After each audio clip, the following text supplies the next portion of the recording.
আজ তোমাদের আমার আইবুড়ো ভাতের থালি সেটটা শেয়ার করব। তো চলো দেখতে থাকি কীরকমভাবে কতটা কি করছি আর তোমাদেরকে বলছি। তো তোমরা সবাই দেখতে থেকো, আর কেমন লাগলো শেষ পর্যন্ত কিন্তু দেখে আমাকে অবশ্যই জানিও। তো এখানে দেখতে পাচ্ছ, এখানে যে মানে দুখানা সেট আছে কিন্তু, মানে একটা আমার আর একটা আমার হবু বরের। তো আমি একা একা খাবো এত সুন্দর থালিতে, আর সে খাবে না সেটা তো আর হয় না। তো আমার জন্যও করেছি এবং তার জন্যও তৈরি করেছি।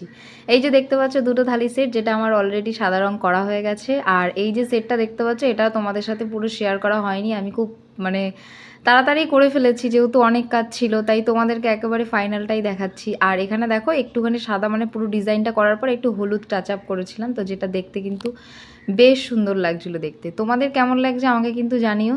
আর এইটা হচ্ছে পরের দিন সকালে, আমি কাজকর্ম হয়ে গেছে, তো বার্নিশ করার পালা ছিল, তো বার্নিশ করা হয়ে গেছে। এইবার হচ্ছে তোমাদের দেখানোর পালা। তো চলো সব এক জায়গায় করে নিলাম। এইবার তোমরা সবাই দেখে জানাও যে এই থালি সেটটা তোমাদের কেমন লাগলো।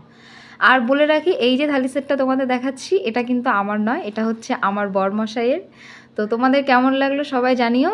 আর এরপরে আমার থালি সেটটাও তোমাদের সাথে শেয়ার করব, তোমরা সবাই কিন্তু দেখতে থেকো। আর কেমন লাগলো তোমাদের এই থালি সেটটা সেটাও কিন্তু আমাকে অবশ্যই জানিও।